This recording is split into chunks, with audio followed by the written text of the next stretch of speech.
evening, everyone. I welcome you all to today's episode of Value Talks. Today, we are going to conduct a resume writing workshop in a role play format wherein I'll be playing the officer who wants to get his resume improved for getting an interview call, and Colonel Manish Kochhar, who is also a co-founder of Value Talks, would be providing the inputs as to how the resume should be written so that the chances of getting an interview basis the resume can be improved. Without further ado, I request Colonel Kochhar to please come live on the show. Hi, Vipul. Thanks for inviting me on the show. Right, sir. So I'll just give a 2 minutes brief about, rather very short brief about Value Talks. Value Talks is a Sure. platform which self, you and Major Jayesh Varma, Shaurya, Chakra are developing to provide advisory on real estate and finance allied fields, and transition advice to officers who are wanting to transition from the services to corporate or entrepreneurial roles. And the YouTube channel, which I would request the officers to subscribe to and utilize it for their own benefit. You can ask us questions in the Telegram group. You can view the earlier talks in the YouTube channel. Both the links are given in the today's chat. Now let's move on to the talk proper. Before we open the talk proper, I have one question to ask you, sir. Uh, how did you get into helping the officers with their career transition? So it just happened by chance, actually. In Fauj also, लोग पूछते रहते थे, sir staff college करना है कि MTech करना है. मैंने दोनों कर लिए थे, एंड इस तरह की एडवाइस चलती रहती थी. But when I moved out, and maybe I was always that elderly looking kind of fellow. So I don't know what was the reason, but a lot of colleagues, especially the younger lot, they used to come and ask me, take advice. I used to give them, I want to believe that I used to give them good advice. That's why they used to come to me. And I made sincere effort. If I didn't know something, I would try and find out and then advise them. One or two of them, one went abroad also after taking my advice. The second one did MBA from ISP. They're both doing very well. Mhm. And then I got interested in this, and then I did a course of certification from International Coaching Federation in Yeah. life coach and organization transformation coach. So Mhm. that was it was just out of hobby. Somebody told me कि तू इतना करता है, तुम करते रहते हो ये सब, इतना लोगों को एडवाइस करते रहते हो, तो why don't you do it? And at that time I thought कि I'll take it as a kind of a profession. But then वो बात आई गई हो गई, काफी साल हो गए, और it was a I think 4-5 hours exam. पहले उसके पहले कोर्स करना था और ये सब किया, some US certification body. Mhm. But वो खत्म हो गया. And then my daughter was to go abroad for higher studies, and उसका CV, उसका statement of purpose, उसका essay writing and all those things, recommendations, letter of recommendations, ये सब चीजें ड्राफ्ट करी. तो उसने अपने फ्रेंड्स को भी दिखाया कहीं. तो उसके फ्रेंड को, somebody was going to Germany, somebody was in Hyderabad, inner circle of friends only I'm talking about. तो वो सब भी आ गए, अंकल हेल्प, हमारी भी हेल्प करो, उनकी भी हेल्प करी. मुझे और अच्छा लगा. एंड देन ऐसे चलता रहा. And then recently I helped two people who are doing MBA in US, and one of them I helped in first in his statement of purpose, and then I also helped him in his CV, which he has got a basis that CV. He has got a job interview from Amazon, and he's presently in Ross Business School in Michigan. So and that is a paid that happened to be paid. Okay. that is all the more fun, you know. काफी time लगता है इसमें, काफी iterations होती हैं, आपको उससे बार बार बात करनी पड़ती है, यू हैव टू अंडरस्टैंड क्या उसका क्या करना चाहता है, क्या किया है अभी तक. So it's a long process. It just happened by chance. Right. So basically, you're able to coach people when they want to get their resumes and state, and you have got education also with the reference to it. Right right. मुझे Wonderful. अच्छा लगता है. Now, wonderful. So now let's move on to the talk proper, and for the consumption of the guest today, I am assuming myself to be आज मेरा promotion हो गया. I'm assuming myself to be Colonel Vipul, and I'll just read out what background I am coming from, so that the audience are able to relate. So I'm an officer, an infantry officer with 20 years of experience. I've taken PMR. My last posting was as a project and coordination officer in the infantry directorate. I commanded a battalion in Jammu and Kashmir. My unit was responsible for security around the Jawahar Tunnel and some other strategic assets and ammunition dump. I have done all other routine CI duties such as road opening and other CI operations, etc. I did a 20-year service, raised a new unit during my service, and was also posted as an administrative officer at the Army War College. I retired in December 2021, and now I have, okay, not 20 years, I have served for a full tenure. I have taken re-employment January 2021, 22 towards managing ASHA schools and PCHS clinics. That's the profile I am presenting myself today to get coached on getting my resume reworked by Colonel Manish Kochhar. Okay. So Colonel Kochhar, that's who I am today in front of you. I had shared a basic CV with you, or basic resume with you. Vipul, before you share the CV, I just want to emphasize on one point. Basically, हमने CVs मंगवाई थी from volunteer officers, and there were around 40-45 people who had sent those CVs. Some of them were good, and I mean, अच्छी थी, reasonably good.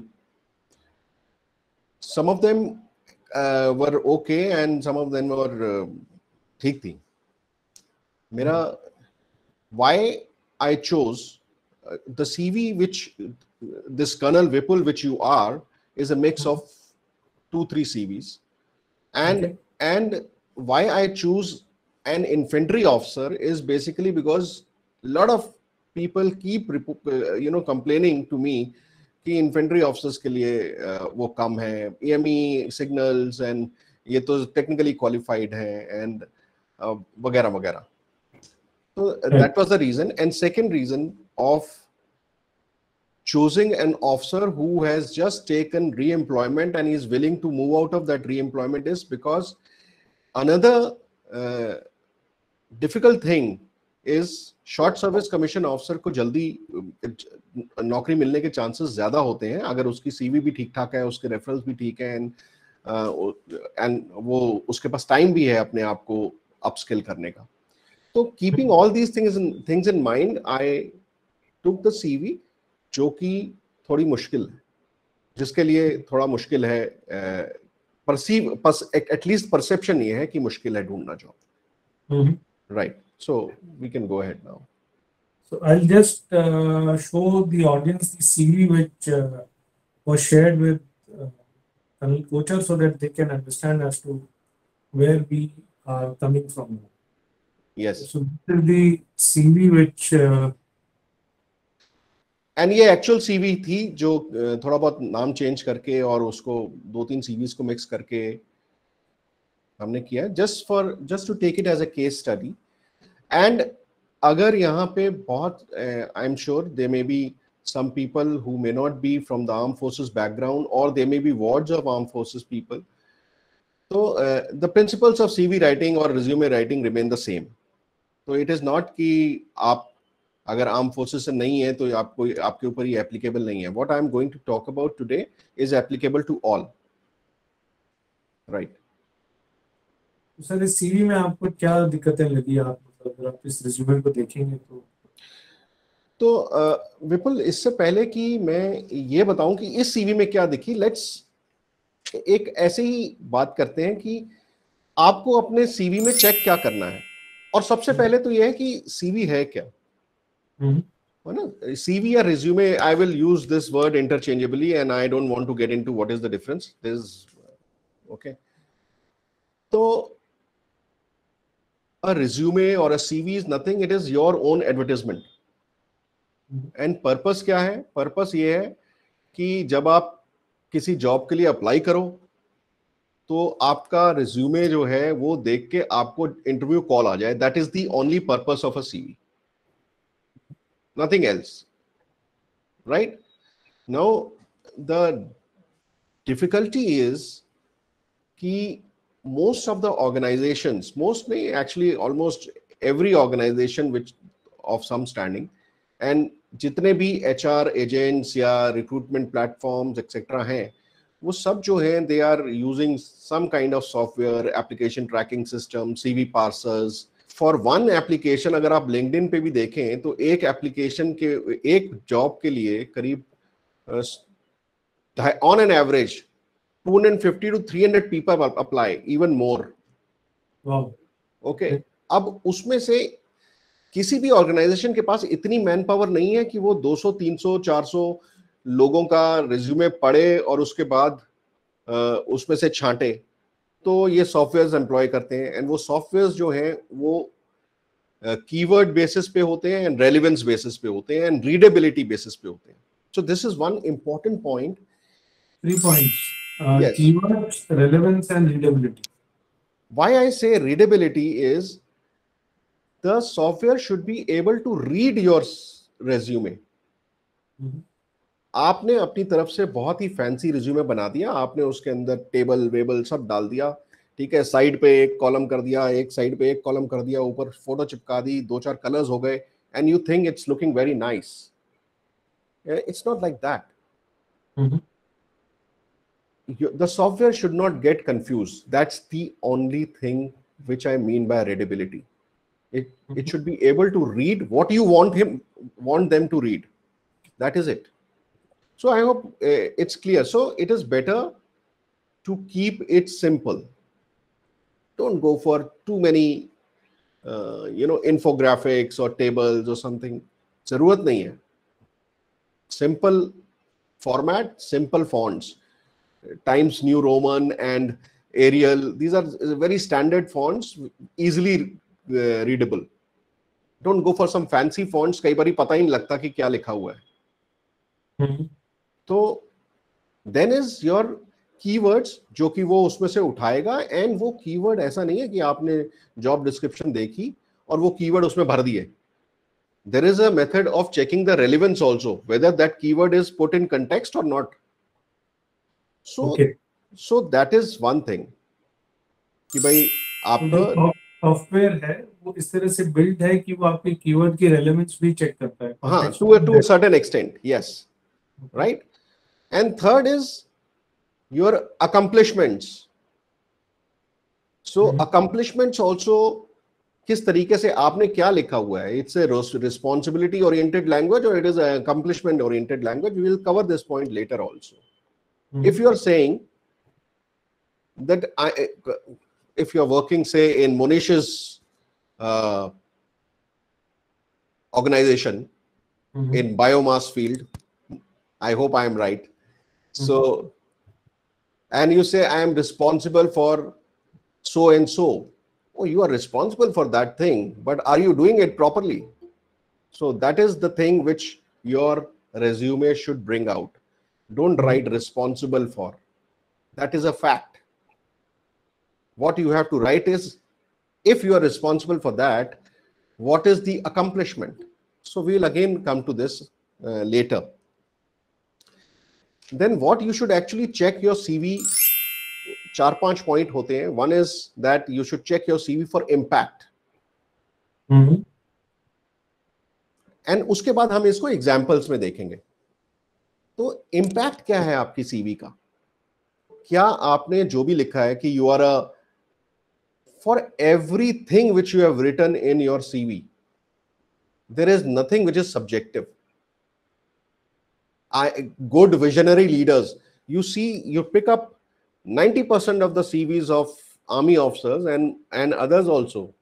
Visionary leader, professional leader, professional with leadership qualities, etc., which are very it doesn't mean anything. Vague terms cannot be Vague quantified. terms, buzzwords, superfluous, right? So first is, how much is the impact? What you are saying, is it supported by some kind of matrix? Again, we will see the examples right now. I will recommend all those who are with us to make short notes of this. ये दोबारा किसी के पास video देखने का time नहीं होता है. It doesn't matter. Just take a pen and paper and write down, in case it is making sense to you. So impact, that is one thing. And in impact only, it is, you have to avoid the responsibility oriented language. You have to write impact oriented, accomplishment oriented language. What you achieved while you were, उस responsibility को जब आप निभा रहे थे, तो आपने achieve क्या किया, है ना? दूसरा है ब्रेविटी. कितनी बड़ी सीवी बना दी आपने, 3, 4, 5, 6 पेज लिख दिए. 1 पेज है, 2 पेज है. So length of the CV is also important. जो ये मैं वो कह रहा हूं जो आपने चेक करना है अपनी सीवी के बारे में, राइट? उसमें बुलेट पॉइंट्स लिखें. 2 साल को हम 2 साल में 2 पेज में कैसे कवर करें? सब हो जाएगा, इतना कुछ है नहीं, वो आएंगे हम आगे. वो उसके बारे में भी बात करते हैं. भाई 2 पेज में ऐसा है ना Vipul, for example, if I am applying for job of a business head, ठीक है, और मैंने अपनी सीवी में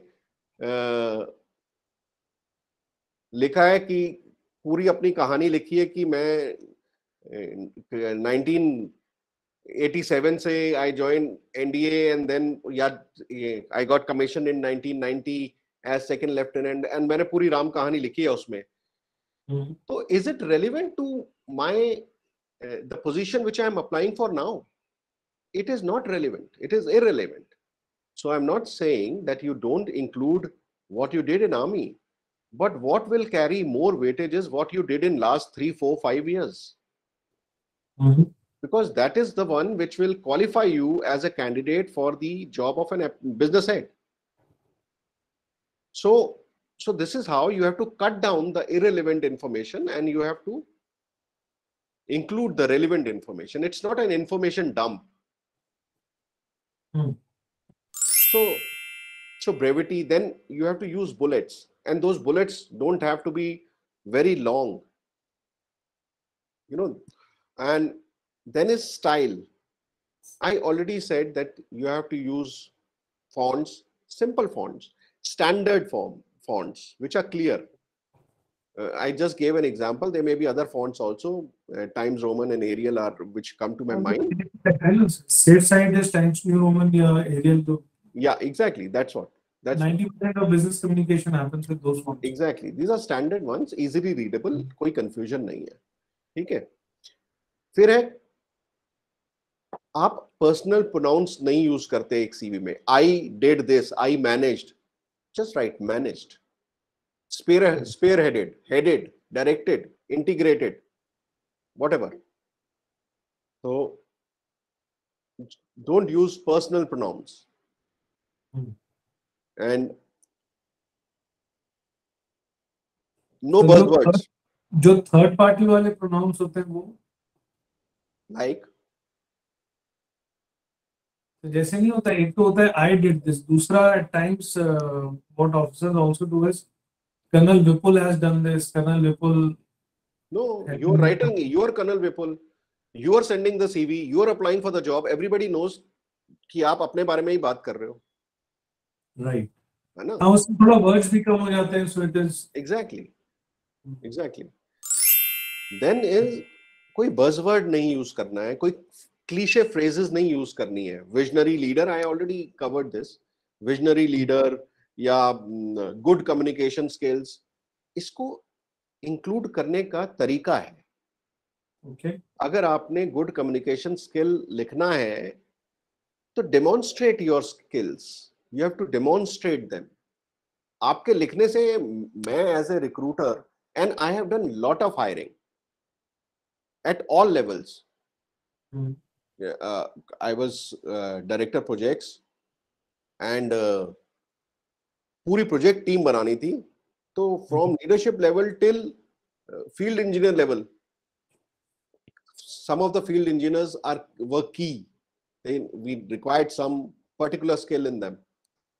So आपको जो है, अगर आप ये लिख रहे हैं visionary leader, good communication skill, initiative, honest, integrity, doesn't mean anything to me, neither to the recruiter.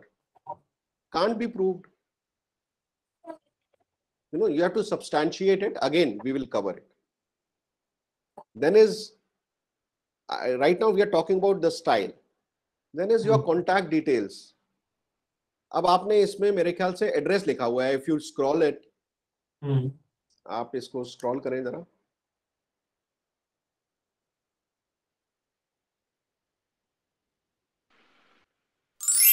Okay, no worries. तो आपने इसमें एड्रेस लिखा हुआ है, हॉबीज लिखी हुई हैं. मैंने आपके घर थोड़ी आना है ना. unless somebody is specifying that you have to be a local of Pune, even then वो बाद में असर्टन कर लेगा आपसे. दिस इज अ टोटली, नाम लिखते हैं, गुड़गांव लिख करके भी काम चल जाएगा. आप अपना नाम लिखिए. ऊपर आपने लिखा हुआ है कर्नल विपुल चौधरी, ठीक है. उसके साथ आप अपना फोन नंबर, ईमेल दीजिए. अगर आप इंक्लूड करना चाहते हैं, आपने अपनी लिंक्डइन प्रोफाइल अच्छी बना रखी है, you can give LinkedIn profile.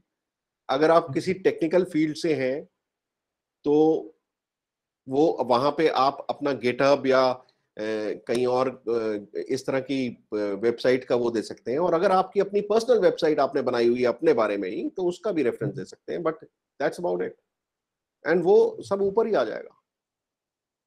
But ये भी is quite an avoidable this thing है. डेटा जो नीचे सबसे, I had scrolled it down but okay, कोई बात नहीं.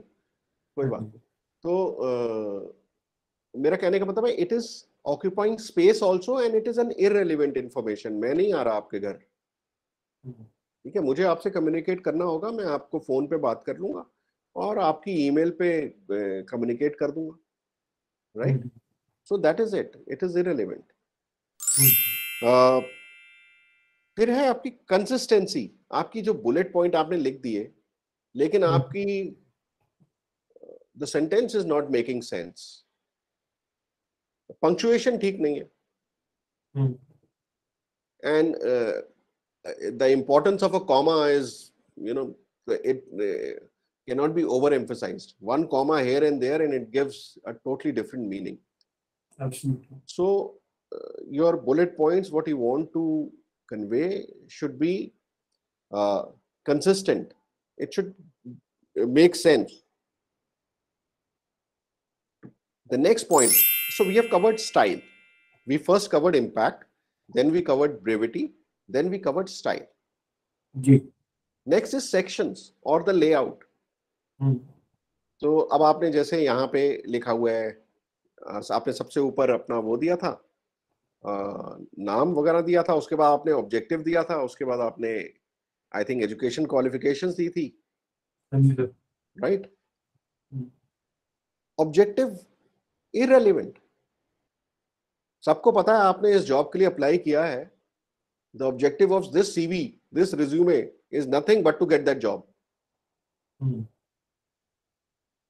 What are you trying to say? It's nothing. It doesn't mean anything to me. I am the recruiter. It is information, because you have to put relevant information, and there is limited space in your term. What is it called? Real estate. तो अगर आपका वो real estate ही नहीं, कम है, जमीन ही कम है, तो उसमें उतना ही बनाओ जितना कि बनना चाहिए। तो कर्नल विपुल, आपके इसमें ऑब्जेक्टिव की जरूरत नहीं है, ऑब्जेक्टिव चाहिए ही नहीं। चाहिए ही नहीं है।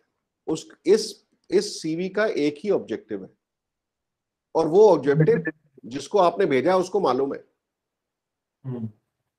At the most you can write a summary there, but summary आप कब लिखोगे?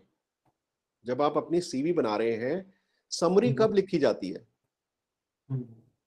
आप बताओ मुझे, समरी कब लिखते हैं? अगर बहुत ही बड़ा सीवी हो तो नहीं, जब सारी बात हो गई उसके बाद ही समरी लिखोगे ना। नीचे सबसे लास्ट में। नहीं, आप लिखो समरी सबसे ऊपर, उसमें कुछ नहीं है, लेकिन लिखो जब आप अपनी सीवी बना रहे हैं। हम गलती क्या करते हैं, हम पहले समरी लिखते हैं। Professional, senior professional with 20 years plus service वगैरह वगैरह, expert in supply chain management, marketing, business development, sales, projects, operations, supply chain management, vendor management, सब कुछ कर दिया। और आपके नीचे जो वर्क एक्सपीरियंस है उसमें कहीं पे भी ये नहीं आया, तो समरी किस चीज की बनाई आपने? So the summary and the experience should be your related summary your summary should conform to what you have written in the core section of your CV. ये वो वाली बात होगी, वो शॉर्ट बनाया और फुल वीडियो बनाया, तो अगर शॉर्ट में बोला है कि link to the full video, तो फिर फुल वीडियो में it should be actually in detailing of the short. Absolutely. So and short तो क्या है, शॉर्ट में तो आप फिर भी कोई एक रेलेवेंट, एक छोटी सी चीज बना दोगे जिससे कि people can attract more views और समथिंग। बट सीवी में तो एक exactly, actually it's a right simile which you have drawn. CV में आपको इस तरीके से उसको बनाना है कि आपने जो किया है, he is compelled to see it further. Before we go ahead, I will tell you a very interesting thing. How much time do you think a recruiter spends on a CV? 3-4 minute तो लगाएगा कोई। पहली बात तो उसके पास पहुंचेगी तब तो वो देखेगा।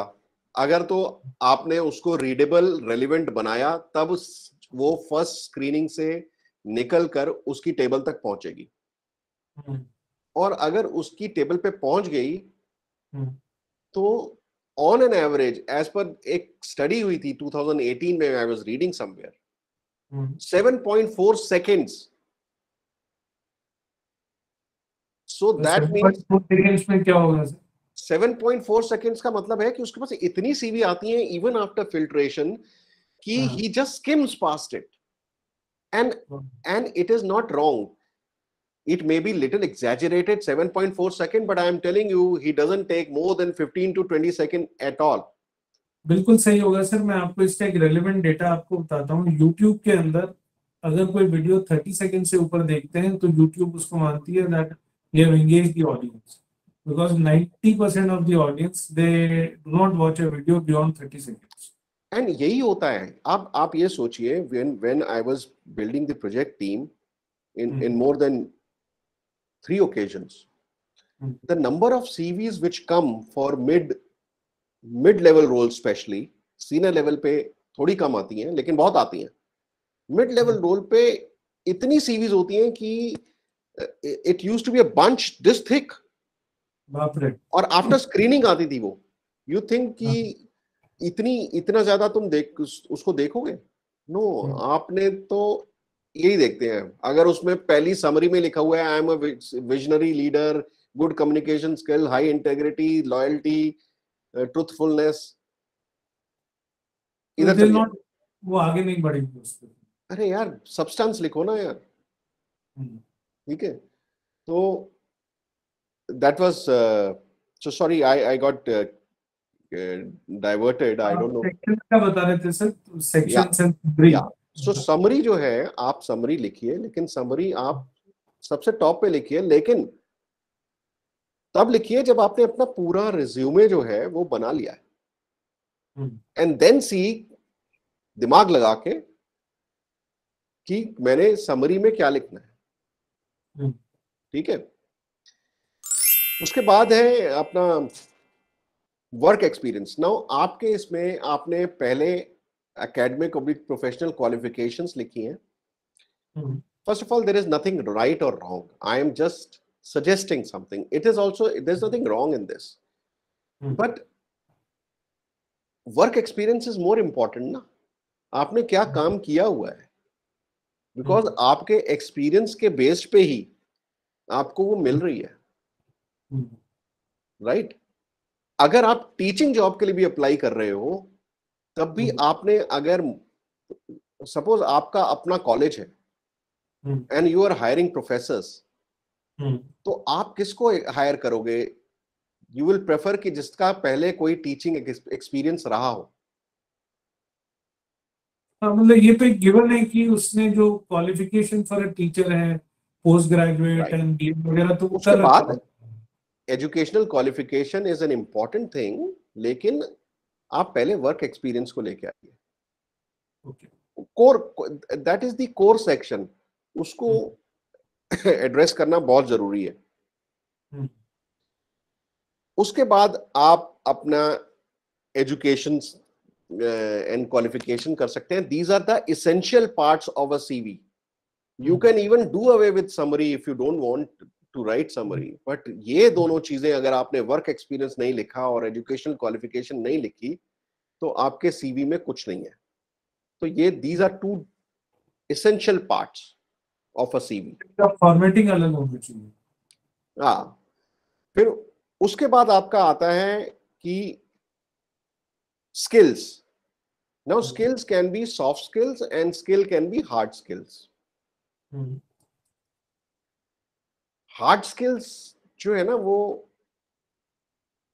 when you are 3, 4, 5 years of service, उसमें hard skills बहुत मैटर करते हैं.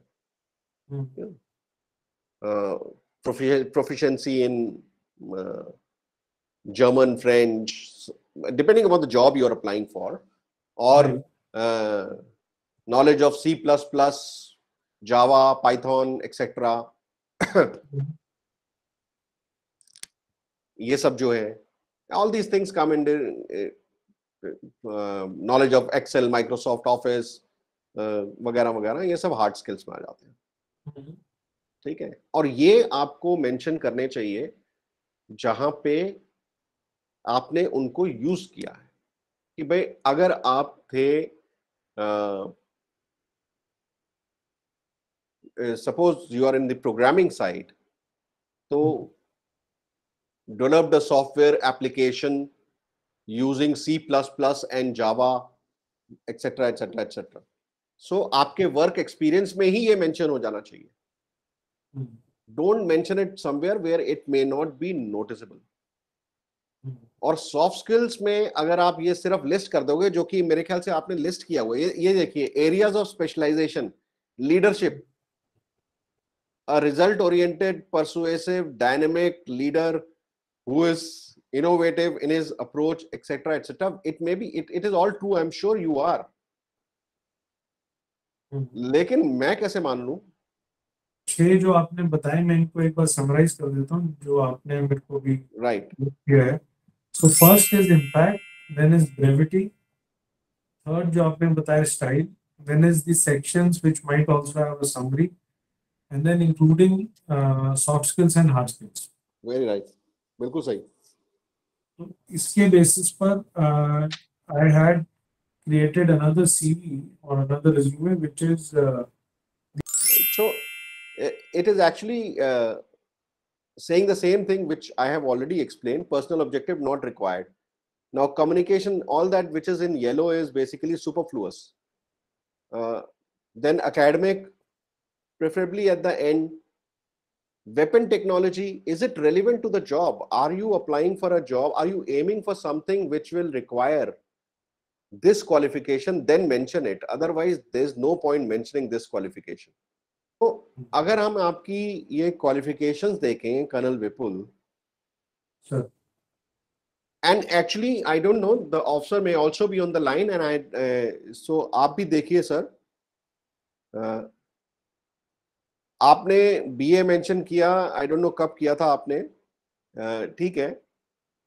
एमएससी वेपन टेक्नोलॉजी, अगर तो आपकी जो जॉब आप अप्लाई कर रहे हैं उसका वेपन टेक्नोलॉजी से कोई लेना देना नहीं है, तो आप सिर्फ एमएससी भी लिख सकते हो, राइट। एंड एमएससी ऐसे लिखा भी नहीं जाता जिस तरीके से लिखा हुआ है, या तो ये एब्रिविएशन है जो मुझे नहीं पता, और अगर मुझे नहीं पता है तो डेफिनेटली वो रिक्रूटर को तो नहीं पता होगी। अगेन एमडीबीए, मुझे नहीं पता ये क्या है, एमडीबीए क्या होता है। It is a diploma in business administration, masters diploma in business administration क्या है, बट ठीक है, it is an HR qualification. PG diploma in human rights. Now अब ये सारी क्वालिफिकेशन जो है आपने मेंशन तो कर दी, बट क्या ये जो जॉब आप अप्लाई कर रहे हैं उसके लिए रेलिवेंट है कि नहीं है, तब आप इसको इंक्लूड करिए, वरना आप इसको रहने दीजिए। आप उसकी रेलिवेंस वाली उसको इंक्लूड करिए, वरना थोड़ा सा कंफ्यूजन हो जाता है, सब कुछ इंक्लूड कर दिया आपने। तो वो another way of you know keeping it is कि आप एक अपनी मास्टर सीवी बना के रखिए, और इसमें से आप उस मास्टर सीवी को आपने रखा हुआ है, और वहां से depending upon the job you are applying for, उसकी जॉब डिस्क्रिप्शन के हिसाब से आप इसमें से कट पेस्ट कर सकते हैं। वो भी एक तरीका होता है। मतलब कि एक बेसिक सीवी अपना जिसमें आपने you have all the overall workings, and then depending on किस तरह के रोल के लिए you are sending right your, so you keep on curating from there and उसको टेलरिंग करते रहिए कि राइट। अब आप देखें नीचे आएंगे अगर आप, और पहली बात तो ये सबसे पहले नहीं होना चाहिए था, ये सेक्शन जो है इसको आप नीचे ले जाएं, आपका वर्क एक्सपीरियंस जो है वो होना चाहिए था। एंड ये वर्क एक्सपीरियंस में आपने वर्क एक्सपीरियंस और नीचे एक और कुछ लीडरशिप और स्टाफिंग और ये सब दिया हुआ एडमिनिस्ट्रेशन, वो actually should be merged. We will see कि इसको कैसे करना है। ये सारे जितने येलो में है वो सब जो है, जितना रेड में है वो इररेलेवेंट है, ठीक है। एंड जैसे personal trade, strong ethics, value, can you see my pointer? हाँ जी, राइट। सो ऑल दिस, ये they are unnecessary occupying premium real estate and not conveying anything. मतलब सामने वाले का इतना समय ही नहीं है कि वो आपको इतना देखेगा क्या तो करेगा, ठीक है। Strengths again totally superfluous, perseverance, high stress tolerance, तो actually it is not conveying anything. Now मैं सिर्फ ये देखना चाहता हूं कि एक जगह पे इस सीवी में ये लिखा हुआ था कि, और आपके प्रोफाइल में आपने लिखा था कि आपने यूनिट कमांड करी है, दैट इज नंबर 1। सेकेंडली आपने कहीं सिक्योरिटी, आप इन्वॉल्व थे security, insuring security around Jawahar tunnel area and some strategic assets, number 2। Thirdly आपने काफी 40-50 आशा क्लिनिक्स की रिस्पॉन्स, दो Asha schools and 40-50 ECHS clinic की रिस्पॉन्सिबिलिटी थी आपके पास। Now let's go to the first iteration of your improved CV. Now that is not the final CV. That is just the first iteration of your improved CV. Right sir, थोड़ा डांटना कम, काफी मेरे को डांटा चुके हो। So पहली चीज तो ये है कि it's looking little neat. विपुल चौधरी है, उसका एक्सपीरियंस ऑपरेशन, जो भी इसमें से आप कट कर सकते हो जो चीज आपका ऑपरेशन में नहीं है, ठीक है, जो आपके एक्सपीरियंस में नहीं है, इट इज जस्ट हाईलाइट करने के लिए मैंने ऐसे लिखा। आपका एक्सपीरियंस है ऑपरेशन, एचआर, एडमिनिस्ट्रेशन वगैरह में, ठीक है। आपने मैंने क्वालिफिकेशन भी लिख दिया, आप कटा भी सकते हो लेकिन मैंने लिखी, ठीक है। आपने लिख दिया कि आपने एमबीए किया हुआ है एचआर के लिए, एचआर में, ठीक है, एंड हॉस्पिटल मैनेजमेंट में भी किया हुआ है, और आपने एमएससी, क्योंकि आप स्टाफ कॉलेज है तो आपने एमएससी भी करी हुई है, और वो स्ट्रेटेजिक स्टडीज में, ठीक है, गुड। उसके बाद आपने समरी के ऊपर बाद में आएंगे।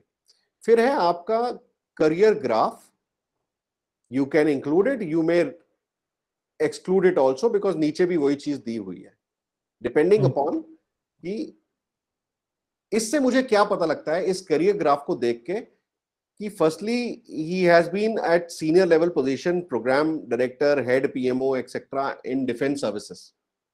मैंने डिफेंस सर्विसेज लिखा है, आपने अभी सिविल में कोई वो नहीं करी है नौकरी। मेरा कोई एक्सपीरियंस सिविल का नहीं है। मैं हाँ नहीं है, लेकिन आपने जो सिविल की टर्मिनोलॉजी है उसके उससे मिलती जुलती अपॉइंटमेंट आपने करी है, मैं आगे बताता हूं आपको। आप chief operation officers in defence services, you can right in bracket commanding officer. What is commanding officer? You are looking for every damn thing in the Pulton, right? Then regional head of operation and other HR logistics, उसमें आपका, अब आप देखें दिसंबर 1990 to अगस्त 2008 मैंने सब कुछ cover कर दिया उसमें, क्योंकि वो जो है, मैं चाहता हूं कि रिक्रूटर जो है वो आपके लास्ट 3, 4, 5 इयर्स जहां पे आपने अकम्प्लिशमेंट ओरिएंटेड काम किए हैं और जो रेलिवेंट है आपकी उससे, वो हाईलाइट हो। ठीक है, अब हम थोड़ा सा आगे देखते हैं। प्रोग्राम डायरेक्टर मेरे पास, can you zoom it little? So this is right now we are talking about, so let's see. अभी तक ये लेआउट तो हमने देख लिया, इसका लेआउट ये स्टाइल सेक्शन में आ गया। It is I think Arial font है, इसका लेआउट ठीक है, इसमें पर्सनल प्रोनाउन यूज नहीं हुए हैं, इसमें बज़वर्ड्स हटा दिए हैं, कुछ रह गए होंगे, वो सेकंड थर्ड आइटरेशन में जब आप इसको और इंप्रूव करोगे वो हट जाएंगे। Is it possible to zoom it? Zoom किया वो थोड़ा सा। Right. Now let's come to another point which we had covered, that you should write bullets and bullets should not be too long. ठीक है, अब आपने क्या लिखा? डायरेक्टर प्रोजेक्ट्स ऑन कॉन्ट्रैक्ट, क्योंकgraft आपने लिखा है, ये मैंने अपनी तरफ से सोच के किया है, आपने लिखा री एम्प्लॉयड है आप आर्मी में जी, और री एम्प्लॉयमेंट में आप जो है 55 पॉलीक्लिनिक देख रहे हैं, राइट? तो मैंने ये लिख दिया कि आपकी प्रेजेंट अपॉइंटमेंट क्या है, किसके साथ है और कब से है। ठीक है, उसके बाद जो पहली बुलेट है उसमें वो शुरू किससे हो रही है? Again all those who are here with me today, please note this first bullet and the first, every bullet in fact should start with an action bullet. It should not start with a responsible for, was managing. No, you spearheaded. What you spearheaded?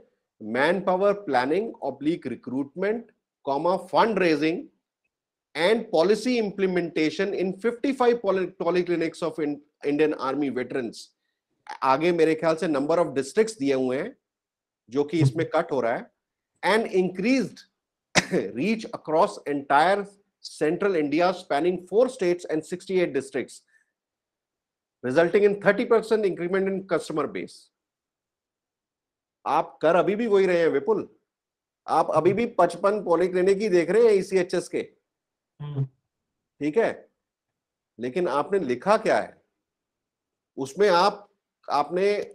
जब आपने profile भेजी थी, जो आपकी original CV है, अगर उसमें आप पढ़ेंगे तो आपने लिख के भेजा कि आप 55 पॉलीक्लिनिक देख रहे हैं। सो आपने उसमें यही लिखा है कि आप you are responsible for 55 overlooking 55 ECHS polyclinics और समथिंग। इस रिज्यूमे को और जो है एक्शन ओरिएंटेड एंड डायरेक्ट बनाते हैं इंस्टेड ऑफ नो। तो अब मैं इसमें and what I'm going to tell you now is the only mantra which everyone should keep in mind, and that is that your action bullet point, right, plus task oblique project, क्या task और project था, plus metrics and result. Right? आप spearheaded, that is your action bullet point. आपने क्या किया? Manpower planning, recruitment, etc. for 55 polyclinics. This was the project. Metrics क्या है? All the numbers. 55 polyclinic, customer base 30%. Sorry, 4 states, etc. 68 districts. These are all metrics. And result क्या है? 30% increment in customer base. So if you are able to project your accomplishment as per this formula, your job is done. And this formula applies for everything. It applies for your soft skills. It applies for your leadership skills. हर एक जगह पे आपको यही एक single formula है. Simple. थोड़ा सा दिमाग लगाना पड़ेगा. You can say that I participated in, I was a speaker in National Broadband Policy Conference at Patna. Or you can say, addressed more than 250 industry leaders during the National Broadband Policy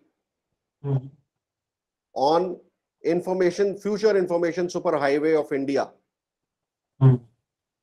Right? So what is it? What is more powerful? Right. It was just off the cuff example. It can be framed and drafted better in a better language, you know. And I am not saying that you should lie about your skills or lie about your accomplishments. I am saying please have full conviction in what you are saying. If you are looking after 55 ECHS, it is no mean achievement. You may think, but it requires, you know, coordination. You have to talk to policy people. You have to talk to government, which you have already written in your this thing, that you have to coordinate with the state government, etc.